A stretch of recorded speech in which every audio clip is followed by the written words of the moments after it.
Good evening, everyone, and welcome to this live telephone town hall meeting with residents of District 5. In a moment, we'll be joined by Supervisor Ixchel Gutierrez, who is standing by to share opening remarks and updates before we get to questions from those of you in our listening audience. We do these calls for that purpose. We want to open the conversation and hear what's on your mind tonight, so we encourage you to be thinking of questions while we go through our quick introductions. When you have a question, please press 0 on your phone keypad and get your question to an operator. Tonight we're calling out to tens of thousands of your neighbors. Now, many of you have already registered to be called. However, if you received a call and you have not registered yet, you can visit tthm.com/Riverside to sign up for future forums and submit questions in advance. Another option for you tonight is to press 7 if you'd like to receive email updates from Supervisor Gutierrez. Again, pressing 7 on your phone and provide us with your email address. Now, for those of you who may just be joining us, we want to welcome you to this live telephone town hall meeting with residents of District 5. Standing by is your county supervisor, Ixchel Gutierrez, and special guests from different county departments. They are all on the line tonight to hear from you. You can ask a question right now or at any time by pressing 0 on your phone keypad. Topics may include, but are certainly not limited to, transportation, fire management, housing, or again, any other issue that's important to you. Again, make sure you're getting those questions in line by pressing 0. You can either ask your question live, and we do encourage that you do, or if you prefer, I can read your questions over the air. So whatever is most comfortable with you, just make sure to let your operator know. Now, we also want you to take advantage of registering to receive email updates from Supervisor Gutierrez while we have you on the line. To make this easy for you, all you need to do is press 7 on your phone and provide us with your email address. So we appreciate everyone so much for taking the time to join. Without more from me, it is my pleasure to hand things off with your County Supervisor, Ixchel Gutierrez. Sir, please take it away. All right. Well, thank you so much, Taylor. Really appreciate it. I'm so excited to be at this third telephone town hall that we've done this past year and a half. We've actually had a great success in the last 2 telephone town halls with thousands of residents chiming in and asking their questions. And that's really what we want to do, is we really truly want to bring the county to your fingertips, to your home, and make sure that we're addressing your issues. And this is what really today is really about. It's really an opportunity for us to really learn from one another what those issues are, from our callers, our listeners, and learn how we can help each other. And I'm going to be very excited to share a few updates with you, but also, more importantly, I have some of our department leaders from housing, transportation, and also our fire department here as well that are going to share a few updates, and then also field some responses to your questions too, and then I'll take some general questions as well. But I did want to just update the public briefly on a few programs that I'm working on in the 5th District. Number one, we do have a program to help our seniors with employment. It's called Hire a Senior, and this is where we incentivize businesses to hire seniors over the age of 60, and we provide them with a stipend, and the business and the senior as well. We also have another program called Hire D5, which is a program where we encourage businesses to hire locally more residents from the area. And this program also provides a stipend as well. We recently, in the city of Hemet, started a program called the Community Risk Reduction Fire Cadet Academy. I know it's a mouthful, right? But this is a program for our young people between the ages of 16 to 24 that are interested in becoming firefighters. And we're really thrilled about this program because it's really helping many of our at-risk youth get involved in the community, and we provide them with a stipend for it. So I'm really looking forward to bringing that more throughout the 5th District as well. We also have our youth employment program that we're just launching, and also our youth core program as well. The youth employment program is for students between the ages of 16 to 24, that want to work in retail. And what we do is we help subsidize their wages. We actually subsidize all of their wages for 3 months. And then we have the Youth Core one.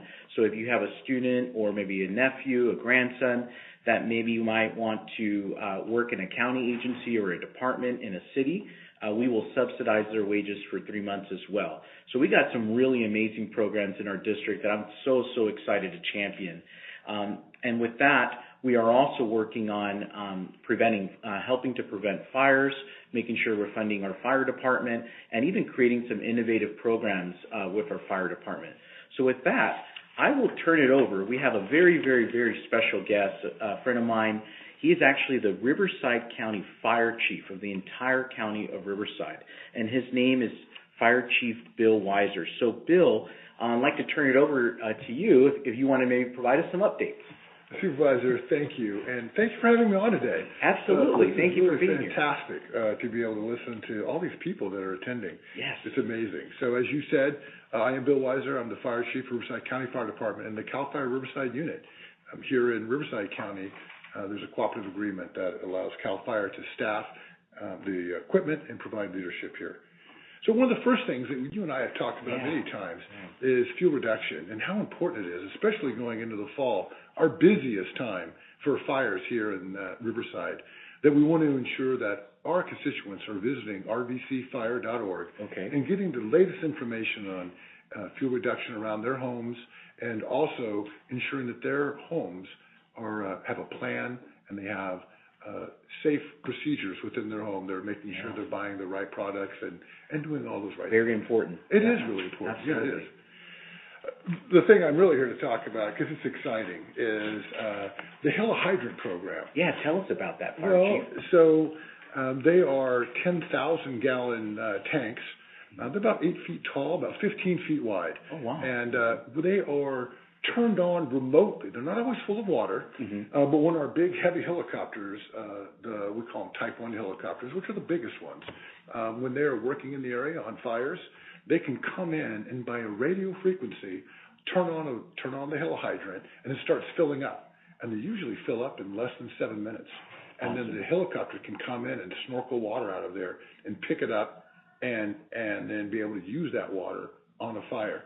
And with your leadership, we've enabled you have provided that vision, and us putting 6 helihydrants within the Banning Beaumont Pass area, along with Cabazon, right? So you've talked about putting 3 above Interstate 10 and 3 below Interstate 10, and those helihydrants are going to make a big difference, as our very large air tankers, helitankers today, cannot use our older methodologies of picking up water out of ponds, and we used to have portable tanks. We'd squish them, so it's very exciting. And just so I can remind the public to press 0, by the way, if you have any questions related to fire. Sure. But to your point, Fire Chief, I mean, this is really wonderful news, I think, for the Pass area, which includes the Calimesa, Banning, Beaumont community, because, I mean, tell me if I'm correct, but you're going to be able to respond to these fires faster? Yeah, what it's going to allow is a much quicker time for our helicopters to be able to fill up and then put that water right on the fire. We are lucky not lucky, but we're here in this region. We have access to a lot of very large helicopters that come in and help fight fires. The problem always is with these large helicopters is finding that water source that's always there, whether it's drought time or like we've just had a real wet winter. So during all those times, those helicopters will know through their mapping programs exactly what that helihydrant is, be able to turn it on, fill up quickly, and then allow us to drop water, which allows for community wildfire protection. And that's what we need, and that's what you're providing. That's the money that you're helping to work through to get that going. Absolutely. Yep. Thank you so much. No, we're truly excited for installing these helihydrants and putting this in the 5th District and being a partner with the fire department. Any other updates that you maybe have, Fire Chief, on the program, or anything else that you'd like to maybe mention related to your department before we turn it over to questions? Or not really. I mean, I think that we're in the middle of fire season, as you know. Yeah. So it's a busy time for us as we have equipment throughout the state and personnel throughout the state fighting various fires throughout. And like we talked about before, I hope that our constituents just take a little bit of time to visit rvcfire.org and ensure that they've got those clearances in and around their homes, because we're going into the toughest time for firefighting. So I'm hearing maintenance is really important. Maintenance, right? Whacking down those weeds, taking that extra time to make sure in and around their home that they've removed that flammable vegetation in and around their place. So that way our fire crews can get in there and be safe when it's needed to be. All right. Well, thank you, sir. So I think we're going to go ahead and start with our first question, and I believe this is related to fire. Mm-hmm. Taylor, did you want to maybe mention what the question is, or? Yes, absolutely. And I do want to just give a reminder, we are eager to get to your questions. So again, if you haven't done so already, or you're just thinking of a question that you want to ask regarding fires, you can press 0 right now on your phone keypad to submit those. We do have one right now. Looks like it's coming in from Bruce in Moreno Valley, and he's wanting to know, what are we doing to stop illegal fireworks? Will you work with our state-level partners to stop all fireworks in our state, with the exception of professional fireworks shows? Mm-hmm. Yeah, so this is Bill Weiser, the fire chief. Like I spoke on, in this county, as the fire chief, I'm also the CAL FIRE unit chief, and the state fire marshal's office is a part of CAL FIRE. They wear the same patch, the same uniform.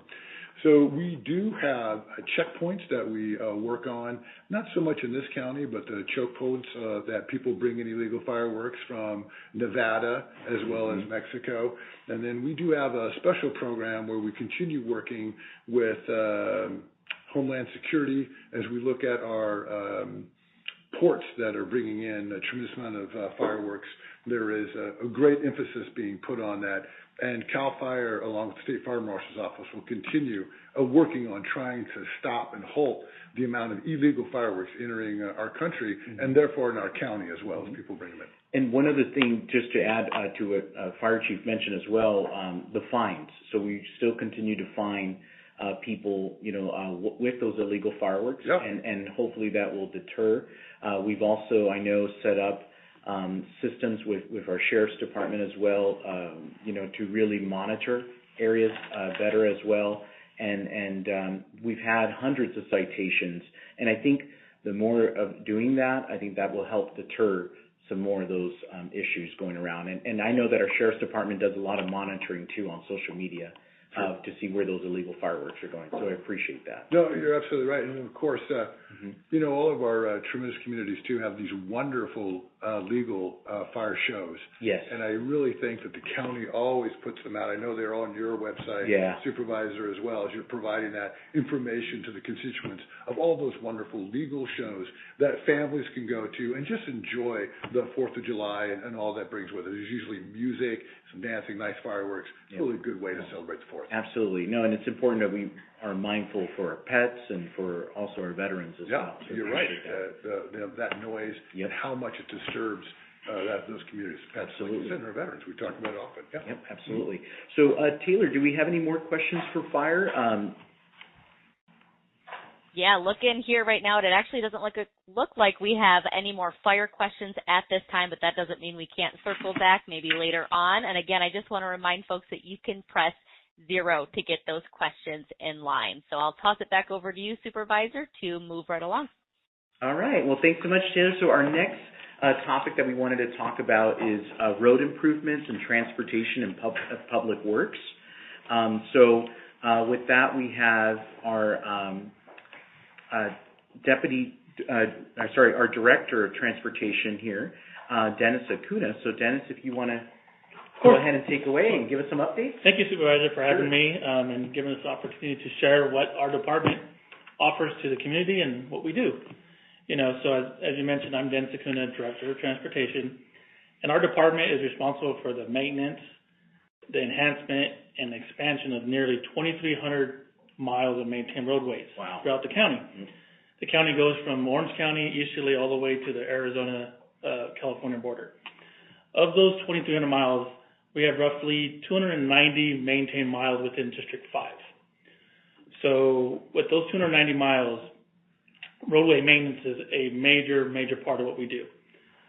We have 9 separate maintenance yards throughout the county, range from Corona all the way to Blythe. There's 2 that service District 5. We got our Hemet yard and our Beaumont yard. So those 2 yards are responsible, our staff there to, drive the roadways, repair potholes, repair signs, pick up roadside dumping, and we get calls from the public, they respond to that, and so forth. However, we really rely, and we want to rely on the public as well to kind of report. You always see, you see it, report it. Same thing with roadway. You notice a sign down, you notice a pothole. We have a website we can report on, county app, and also a phone number. And I can provide that phone number to everybody here. It's very helpful. It's very easy to remember. It's 951-955-6899. Usually within 24 hours, whatever you report is going to get fixed. Pothole, maintenance item, right? You can also use that number to report you think the speed limits are too fast. So you want a stop sign. So we're all inclusive of everything on our roadways. And you also have a mobile app too, right? Yes. So that we have people can report issues. Yes, that is correct. So the Ripco Mobile, we are part of that app. Mm-hmm. You can there's a link on there. You can take a picture right with your phone, and it sends it right to our system and gets logged in as soon as that you push send on your phone. Awesome. Yeah. So it's very, very handy, very convenient, especially if you see something you could pull over. Please pull over first. Yeah. Take a picture, report it, and we'll jump on that. Absolutely. So what I'm hearing is we need our folks to be the eyes and ears to help us as well. Oh yes, yeah, definitely. Absolutely. Just like with fire, just like with public safety, yeah. We're also there, and it's all related. When it comes to that. Looking big picture, we have a couple of items that projects that I do want to highlight. Our big one, going on to the enhancement is our Gilman Springs safety project that we're kicking off on Monday, September 9th. It is a project to widen and provide a passing lane in Gilman Springs between Alessandro Boulevard and Bridge Street. We're very excited. Mm-hmm. We received nearly $20 million in federal traffic safety grant money to provide this project. Along with all of our roadway projects, during construction, we ask that everybody obeys the signs. We're going to be pushing out social media with your office, relaying all the information we can so everybody can plan their routes, plan their trips to school, to work. Sure. The project is also going to be closing the roadway for 4 weeks. So we will be pushing that information out starting in October, and the project will end sometime March of 2025, total project. Okay. So definitely keep your ears and eyes open on our social media platforms for updates as we move forward, because with rain or any kind of natural stuff that comes through, we may delay or expedite the project moving forward. Kind of piggybacking on what Chief Weiser mentioned is maintenance. Maintenance is a huge thing. Mm-hmm. On that note, we have roughly $7 million going into District 5 on roadway maintenance this fiscal year. A lot of that is preventative maintenance. We have 88 separate road segments within District 5 being chip sealed or slurry sealed to preserve our asphalt. We partner with our adjacent agencies like the City of Banning, Beaumont, Hemet, Tenasceno for all our shared roadways. We also have additional funding that your office has provided to Transportation Department outside of our typical, gas tax funding to enhance and to accelerate some of the roadway, maintenance activities, such as Nuevo. We're doing 7 different roadways that wouldn't have been maintained for another 2 years. We've accelerated that. Thank you very much for that. We'll be going to construction after the new year, and it's very exciting to get that additional funding to put back into the community, for sure. No, absolutely. I've heard from many residents that roads are important to them. Mm-hmm. And I think it's important that we provide a safe space for them as they're traveling with their families. And I thank you, Dennis, for your leadership and really helping us get to that space where we can really move forward with these projects and invest those millions of dollars into those unincorporated communities. So I appreciate it. Oh, no, of course. It's teamwork from all directions. So Thank definitely. you, sir. Thank you. And you mentioned a little bit about, to your point, you mentioned some of the road improvement projects. Can you name some of those communities? I heard you say Nuevo, that we have Nuevo as well, just so the public knows as well. So we have our preventive maintenance will touch Hemet, San Jacinto, Nuevo, Banning, Beaumont, all the past areas. So it's pretty much spread out throughout your district. Some of the resurfacing projects, which are the more costly involved resurfacing when a roadway is at the end of its 20-year life or 25-year life. We got that in Nuevo and some in the Banning and Beaumont areas. We also have enhancement projects, safety enhancement projects, where we have funding for enhanced sign replacements, stop sign install, revisiting and resurveying speed limits. Sure. We work directly with CHP on a daily basis to ensure that they have what they need to enforce a safe speed on all of our roadways. And sometimes, I think to this point, and I think we've gotten some questions about it, is like sometimes there's roads that are not within the county jurisdiction. For example, the 215 freeway, which is actually Caltrans, it's a major issue going southbound, right, between Van Buren towards Ramona Expressway. I've heard from many residents say that, oh my goodness, it's such a concern. The road is really bad. So I know we're working with our state partners with Caltrans for them to make those improvements. So I just wanted to point that out to the public because we did get some questions. Well, what are you doing about this part of the freeway? That, it's important to know the county doesn't do everything. We have our other partners as well. Yes, we do. And to that point, Caltrans is a partner of ours. So any state highway, any freeway is under their jurisdiction. If people have questions, they can definitely reach out to us, and we work with them daily to get you to the right person to get the right answers. Also, anything inside incorporated cities, so like Moreno Valley, Paris, Hemet, San Jacinto, Banning, Beaumont, all the cities, is we don't have jurisdiction to go into their roadways and fix their roadways.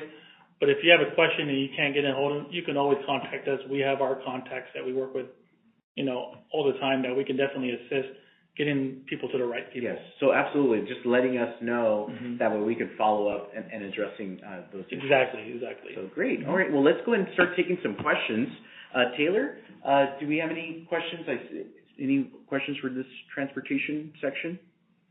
Yes, we do. We have quite a few coming in here. And again, thank you all so much. Again, if you wanted to get your question in line, you still have that opportunity to press 0. And I did just want to give a quick reminder that folks can still press 7 as well to register for those future email updates from Supervisor Gutierrez. So again, 0 for those questions, 7 if you want to register for those email updates. Now, looks like our first question on this topic comes in from Alexis in Hemet, San Jacinto Valley, who's wanting to know, when will Riverside County install designated signals along streets on 74 Highway in Hemet? I could definitely chime in on that. So as we just discussed with Supervisor here, is Highway 74, unfortunately, is a Caltrans facility, a state highway. So the county, we don't have direct jurisdiction over that. But if there's questions where we may not be getting some feedback or we don't know who to contact, we can definitely start that conversation with Caltrans and the city of Hemet. So the city of Hemet Highway 74 goes right through the heart of the city of Hemet. So I wouldn't be able to provide that information, but we can definitely follow up to get the right people involved to answer that question. No. And thank you, Dennis. And since we have her number as well, our office will make sure to follow up with her to address that question.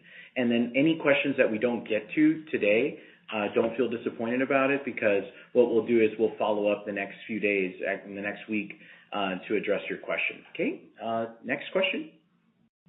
All right, next question here comes to us from Crystal in Nuevo, and Crystal's been waiting patiently to ask this question. Crystal, you are live with us. Please go ahead. Hi, Crystal. Hi, how are you? Good, thanks. Thanks for calling in. I'm concerned about the freeways because there's no enforcement for the large number of big rig trucks. I took the 60 freeway east yesterday, and big rigs were in all lanes except the carpool lane. Oh, wow. And there's no enforcement, and we're looking at more warehouses and increasing that traffic. It's almost impossible for a car to go anywhere without being stuck behind a big rig, and the roads are overcrowded. They're not being enforced by the law, but guarantee you, if I were to get in the carpool lane, I'd get a ticket myself. But these big rigs are all over, and they're jamming the roads up and making the traffic worse and slowing everything down. Well, no, thank you so much for that concern and question and addressing that. And this is what I love about the telephone town halls, to be honest, is you get to hear from residents to see what are some of the issues, and this sounds like it is an issue. And one of the things we have with our office is we have a great relationship with CHP, and so I want to bring this up to their attention as well, because they do and do more. They're actually the lead agency in enforcement of our freeways. So I will work with them on this. You have my word on that. But I will also work with our sheriff's department as well, because I know that we do have some commercial units that are actually tasked with patrolling and enforcing commercial trucks. And so we will work on that. And you said that this was the 60 East Freeway going towards that direction, but we'll take a look at this whole issue as well. So thank you for calling in. Absolutely. Yes. Thank you, Crystal, for that question. Lots more to get to here. Let's take another one looks like this one was submitted by Randall in Moreno Valley, who wants me to read his question, and he's asking, is it possible to have a street light installed on our street? Okay. Well, Randall, first, thank you for calling. I was actually the mayor of Moreno Valley for 7 years, so it's wonderful you're calling from Moreno Valley. Did want to just share that to get the street light, it's definitely possible. You have to, depending, and I didn't catch what area of Moreno Valley you live in, but you would have to just, number one, you can call the mayor and council city office, which is basically 951-413-3008. 951-413-3008, and then you can request to have a street light there. And basically, what they'll do is they'll guide you through the whole process. But we'll also follow up with you too in our contacts there to get you connected to the right person. Thank you, sir. Wonderful. Thank you so much. Let's take another one here. I see from Glenn with us in Moreno Valley as well. Glenn, you are live on the line with us, and you're a supervisor and panel. Go ahead with your question.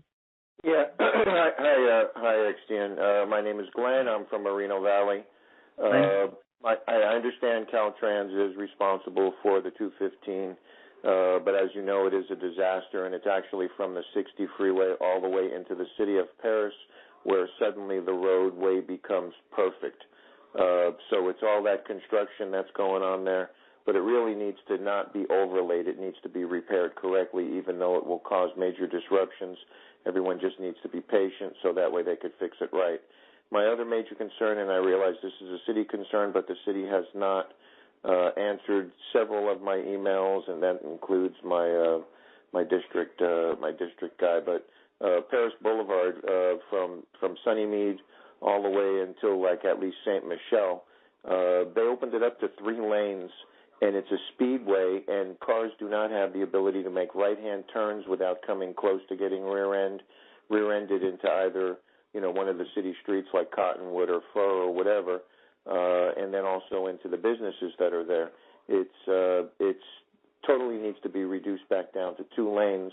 And there is no opportunity for a bicycle to go on there unless they're riding on the sidewalk. So I'm hoping that maybe you could push the right buttons to maybe have them look at that, because it's a danger zone at this point.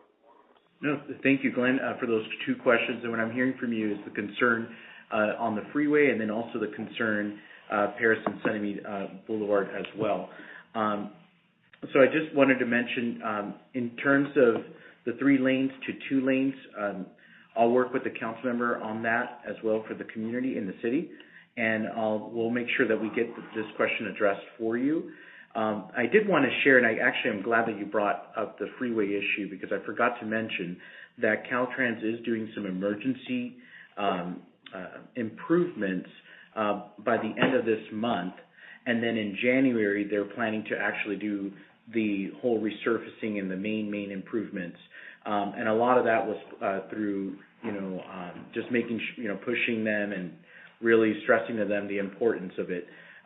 So definitely we hear you, and this is why we've also been pushing them as well. And I'm glad to say that by the end of this month, they're supposed to be doing some emergency improvements. And then in January, they're going to do the permanent improvements from that area. But I travel there every weekend, and I'm always, playing hopscotch there with the different lanes.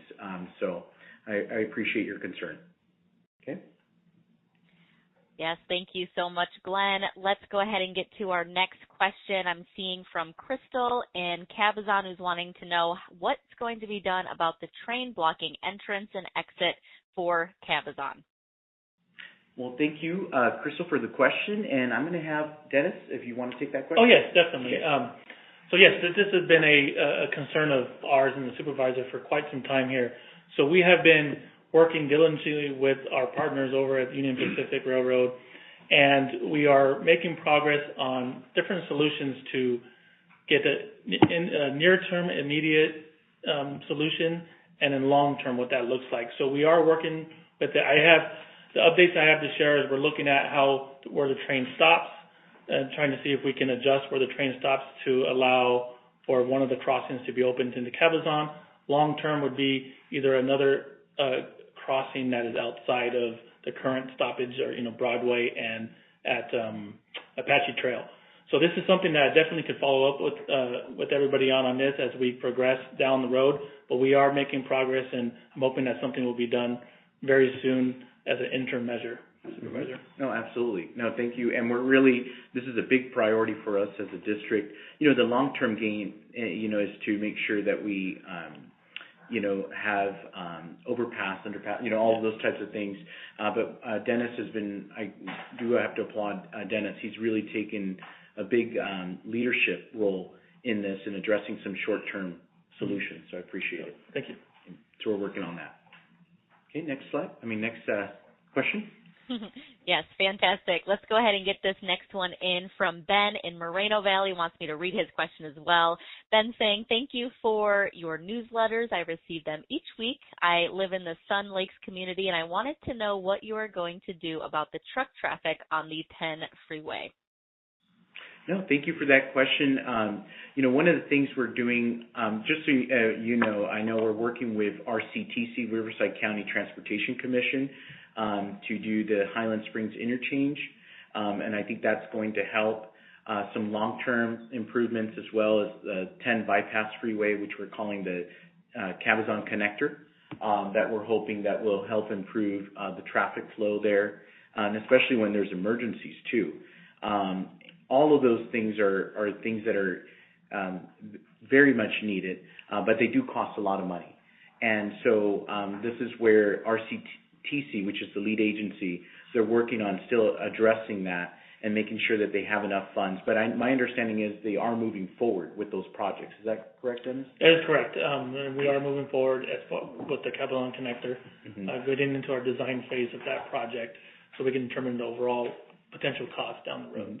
And unfortunately, these types of projects take a very long time to get done. But it's, even when I first got into being a council member, 10 years ago or so, and I was shocked at how long it takes. But by law, we have to do certain studies and we have to wait, and all these different studies and environmental concerns and all those things just end up taking years, unfortunately. And one thing to add too, when it comes to the I-10 freeway, that is the main east-west corridor, trade corridor, in and out of California. So Caltrans is very aware of increased truck traffic. They completed the truck climbing lane through the Badlands. They've working on, and a lot of people who live in the area will know, they've been concrete paneling the freeway through the pass area to better help maintenance of the freeway with the heavy trucks. So they're well aware of that. We have regular meetings with Caltrans to see what we can do on the local level to help them when they're doing their larger projects.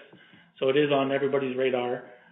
So we have to kind of embrace the trucks that are going to be there, but what we can do to improve, everyday traffic.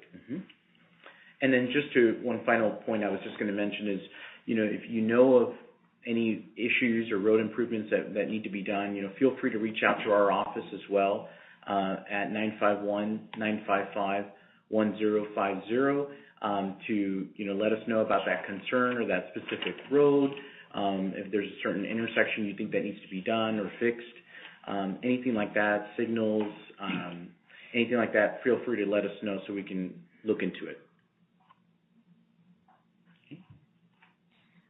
All right. Well, thank you so much. And I do want to give everyone a reminder. We're going to move on to our next topic here, but want to, again, just let folks know if you have a question, you still have that time to press 0 on your phone keypad to get those questions in line. And also, let me give everyone a last reminder that you can press 7 right now to register for future email updates from Supervisor Gutierrez. I do see many of your neighbors are taking advantage of this option right now. You don't want to miss out. This is a really great way for you to stay up to date with any new information. So again, if you have not done so already, go ahead and press 7 right now to sign up. So up next, I believe we have a couple county leaders on the line here tonight that have answers to questions I see regarding housing. So Supervisor, let's go ahead and get to that topic next. Yes, no, absolutely, and I want to make sure we get to as many questions as possible. But today we're joined with two leaders that we have in the Housing Workforce Solutions Department. One is Deputy Director Mike Walsh, and actually Assistant Director Mike Walsh, sorry about that, and Deputy Director Juan Garcia. And so I will turn it over to them to provide some updates. So, Mike? Supervisor, thank you so much for allowing me to stay as Assistant Director for Housing and Workforce Solutions. I didn't know you knew something I didn't know. But I appreciate this time. And, affordable housing is a key issue for everyone across the county. And we've really been trying to make great strides. We recently celebrated in the city of Moreno Valley the grand opening of the Cottonwood Apartments. 32. Very nice. Yeah, it was 32 units of housing where the county played an integral role in providing financial assistance to help that move forward.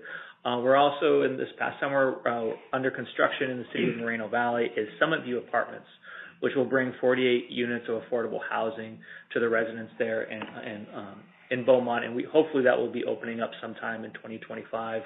And we're working with projects throughout the jurisdiction, trying to work with them to obtain financing, to try and move different pieces forward. But today, we really want to highlight, and Juan Garcia is here, can give a lot of the specifics, the work how we preserve some of the housing that was already in place, particularly for mobile home units. And under your leadership, identifying a gap, the Board of Supervisors allocated $1 million of ARPA assistance to launch the home rehabilitation program. And I'm going to let Juan step in here and describe the program and the progress that's being made under it. Thank you, Mike. And it's such a wonderful program, so thank you. Juan. Yeah, and thank you, Supervisor, for having me. Juan Garcia, Deputy Director with the Department of Housing and Workforce Solutions. The home rehabilitation program, it's specific for residents in the 5th District. It's a grant program that affords residents up to $50,000 to make improvements to their homes.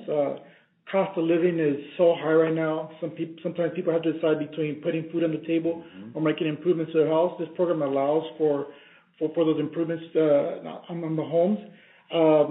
If anybody interested in applying for this program, you can get additional information on our website at revcohws.org, or you can also call us at 951-955-0784. The other program that we also wanted to highlight, and thanks to you, Supervisor, for allocating the additional $1 million, is our down payment assistance program. Achieving the American Dream right now is kind of out of reach for a lot of people nowadays. So this program allows for up to $100,000 in down payment assistance for first-time home buyers looking to buy homes in the 1st District. This program is really easy to apply for.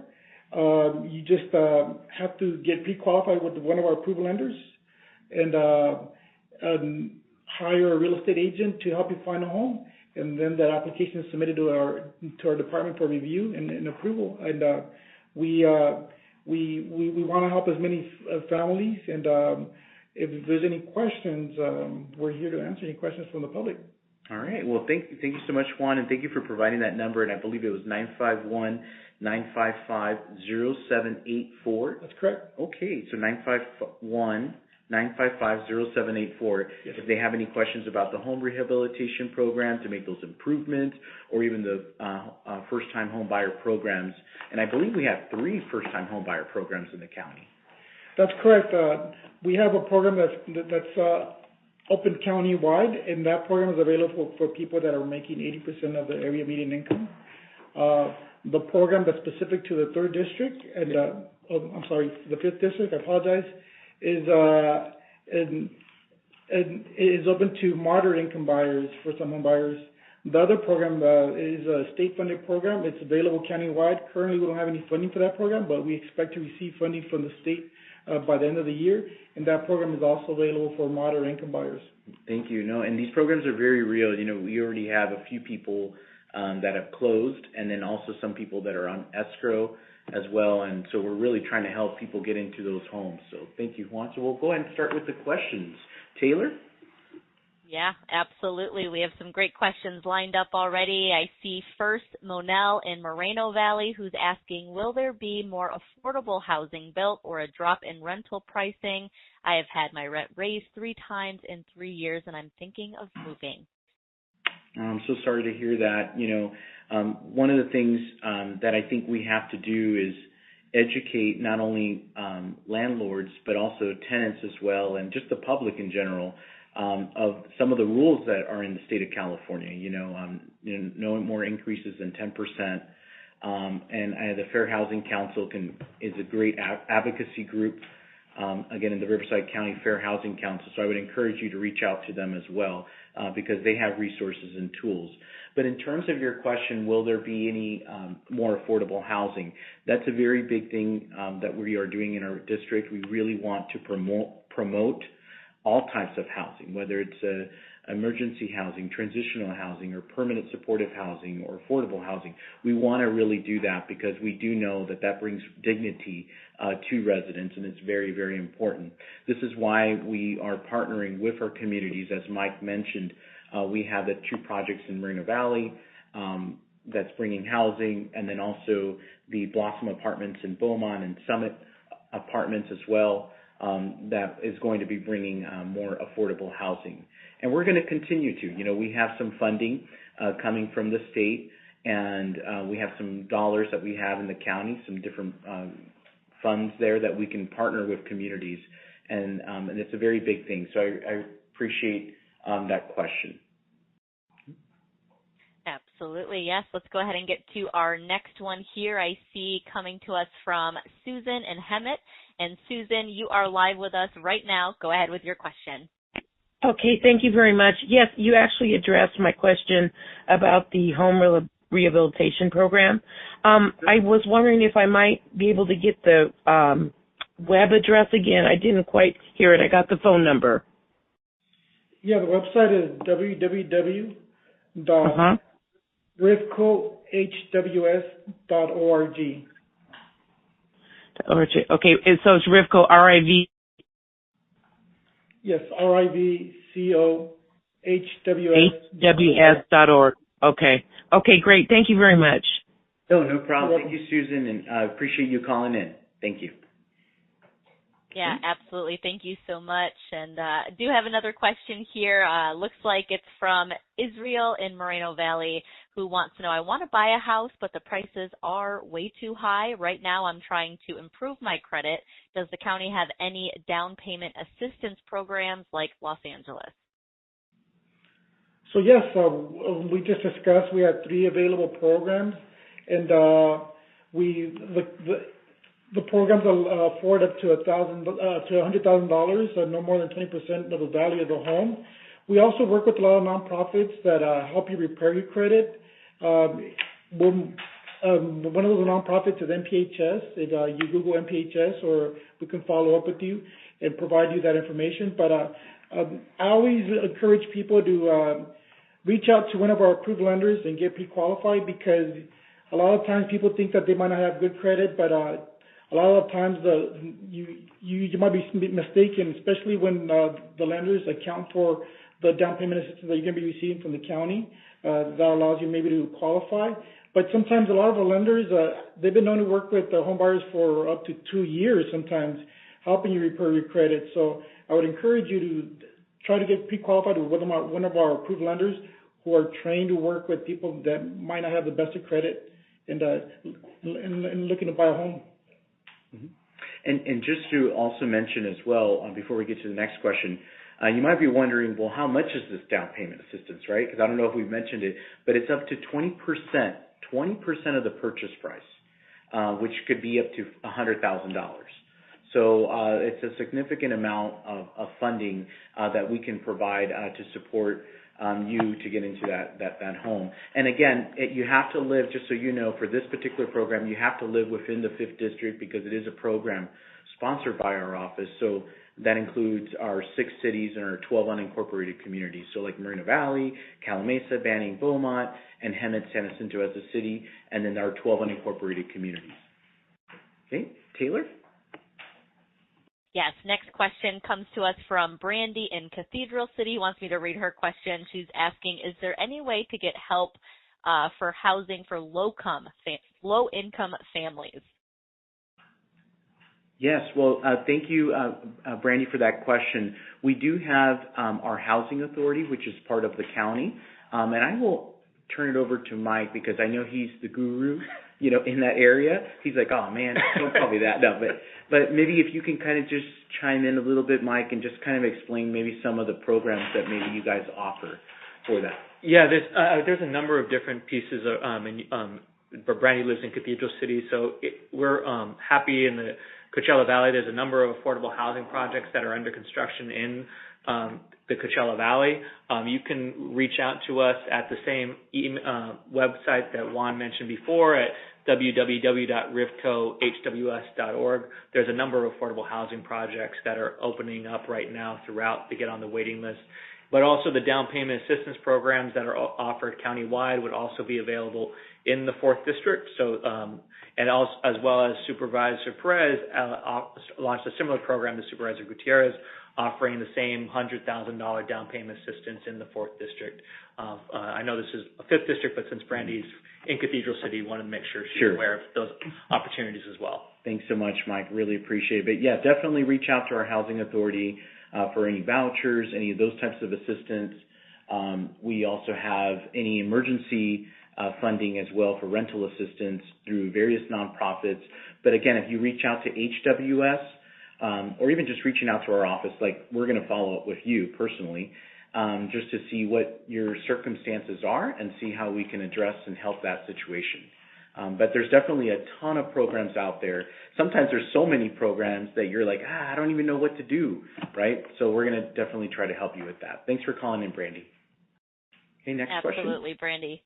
Yes, absolutely. Let's go ahead and get another one in here. Seeing a lot of questions regarding this. I have Latasha in Hemet who's asking, are there resources for nonprofit organizations that are working to empower our homeless population? All right. Well, thank you, Latasha, for that question in Hemet. We're working hand in hand with our nonprofits. We recently received $12.5 million from the state for the San Jacinto River Bottom Homeless Encampment Grant. And I know it's a mouthful, but it's a great grant because it's going to really help address the homelessness in the valley, in the San Jacinto and Hemet area. And we can't do that alone. We actually need our nonprofit partners to do that. And so part of that funding is to support some of our nonprofits in doing some of those things. We also have from our office Community Improvement Designation Funds. These are known as CIDs. And so you can apply for grants directly with our office. If you have an idea or you have a nonprofit that is addressing some kind of homelessness or a supportive program for them. So there's a lot of great tools. We also embarked on a program called the RAP, which is the RAP Foundation. And what they do is they provide technical assistance to nonprofits. So if you're interested in that, feel free to call our office. And again, that's 951-955-1050, just so you can sign up for any of these types of workshops that we're going to be offering for our nonprofits. I also encourage you to sign up to be part of our nonprofit roundtable that we have in the 5th District, because then you'll know about a lot of the programs that we have to help with homelessness, and then you can be a part of that too. So looking forward to seeing your name, Latasha, and we will follow up. Next question, please. Well, thank you so much. Yes, it does look like that's all the questions that we had regarding housing, and we wanted to circle back here, if we could, to fire management, because we do have a question here from Joanna in San Jacinto. Joanna, thank you so much for waiting. I know we covered this topic a little earlier, but happy to circle back to tackle your question regarding this. So go ahead, you're live. Hi, Joanna. Hi, good afternoon, everybody. I was just calling, my question was in regards to, as community members here, we, on this side of San Jacinto, we have a lot of dry bushes, and I was wondering, what can we do to prepare our homes, or if there's anything on the website or somewhere a resource that we could get in order to prevent from the fires to get into our house, to give any programs for, like, bush repellent, fires, or anything that could be helpful for homeowners on this side. No, that's a great question. Thanks for calling in. I'll turn it over. We have our fire chief here with us. Hey, it's Bill Weiser. It's Greg. Wanted to reiterate from the beginning that you can go on our website. It's different than the one that you just heard. It's rvcfire.org. So it's got that fire thing going to it. And on there, you can click on different links that really show you how to remove those fuels in and around your house and kind of what we're looking for with how far the vegetation needs to go back. Does that answer your question? Yeah, that answered my questions. Also, just another quick question. Are there any, because I heard that there was different types of, bushes that repel fire. Is there any more information in regards to that as well in the website? Yeah, you know what? Yeah, that's great. Right on that same website, we have a list of different kinds of vegetation that you can plant in and around your house that we call heat sinks. So they can take a lot of heat and they're not combustible. A lot of it's natural vegetation from Southern California, and you'll be interested in seeing that on the link. There's all kinds of different ground cover, different bushes, different kind of trees that are really good for your yard, makes it look terrific, as well as keeping it fire safe. No, well, thank you, Bill, and I learned a lot of information now. I didn't know that was on that website. So again, it's rvcfire.org. Yeah, RVC, so it's Robert Victor Charlie, fire.org. So that's RVC Fire. Oh, thank you, Fire Chief. Appreciate it. Yeah, really appreciate that. And while we have you, Fire Chief, I do have another question here from Pete in Corona. Looks like he's wondering about any hiring efforts on the horizon. So, Pete, you're live with us, and you're Fire Chief. Go ahead with your question. Got it. Thank you. My name is Pete Saig from Corona. I just wanted to know if this is for the Fire Chief, obviously. What do you foresee as coming up in hiring in Riverside County? My son is going to graduate in the summer from Cal Poly with a fire science and forestry degree, and I'd like to kind of let him know if Riverside has anything coming up in the near future. Good question. Yeah. So Riverside County Fire Department is the safety folks are CAL FIRE employees. So it's kind of weird that you have to go on the CAL FIRE website to be able to look for jobs and those kinds of how they can apply.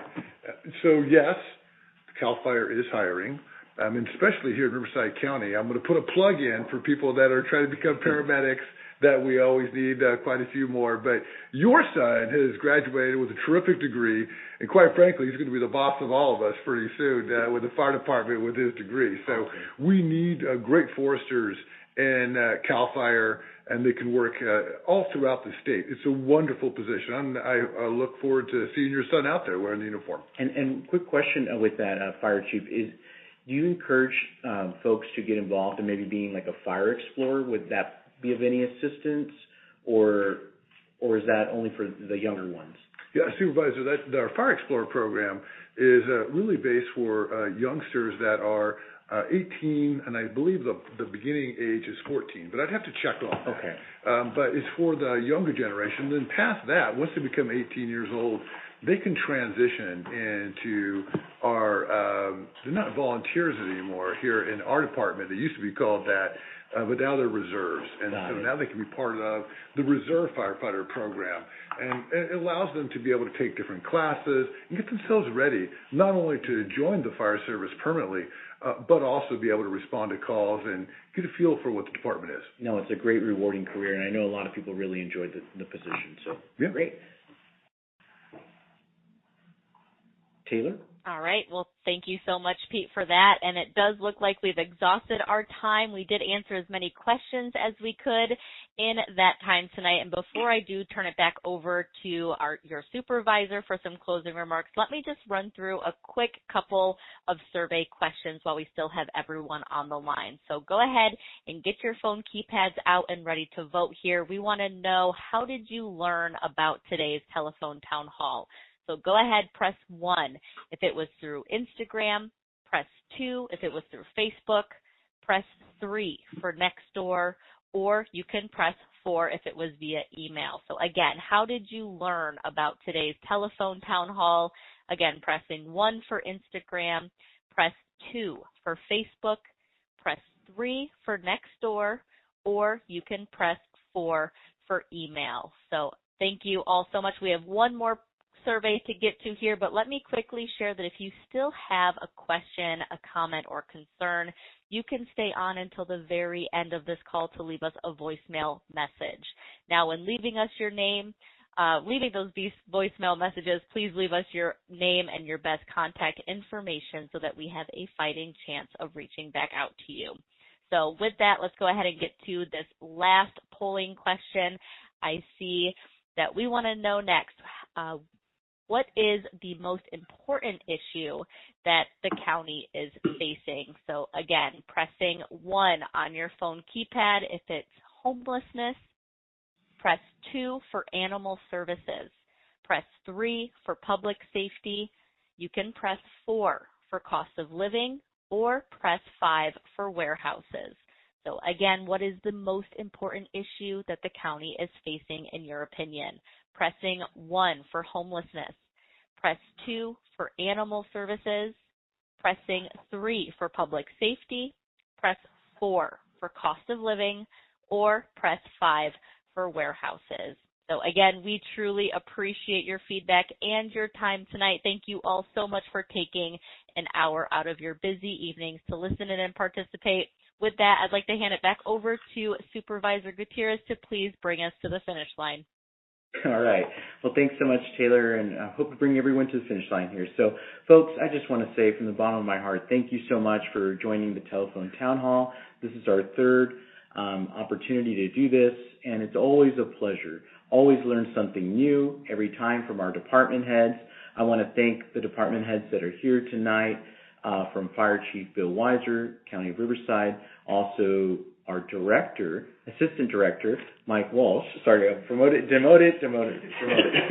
Assistant Director Mike Walsh, our Deputy Director, also Juan Garcia, and also our Director of Transportation, Dennis Acuna, for being here, and also others that are here as well, my staff for helping coordinate this event, and also the Telephone Town Hall community as well.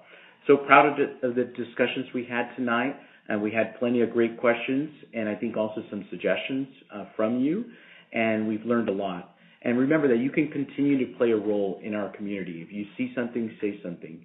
Make sure that you're our eyes and ears. We need your support. If you see that there's a road that needs to be improved, let us know. Maybe it may not be our jurisdiction, but what we'll do is we'll open up a case and follow up with that agency. We're very big in our district of following up and helping people with those issues. So please make sure that you help us with that. I did want to just say, for those of you that didn't get a chance to ask questions or speak, please feel free to reach out to my office. We are here to serve you, and I would love to hear from you anytime. And remember, just so you know, we are going to have a few more community events this year. I did want to just let you know about one event coming up. It's at the Valley-Wide Regional Park on September 13th at 6 p.m. And this is, again, the Valley-Wide Regional Park on September 13th at 6 p.m. And it's a movie in the park. And then we also have our big Cabazon Community Fair, and that's going to be on September 21st at 10 a.m. at the Cabazon Community Center. And then there's also the El Grito event in the city of Moreno Valley coming up in the next week as well. Thank you again, everyone, for your time and dedication to improving our community, and have a great night.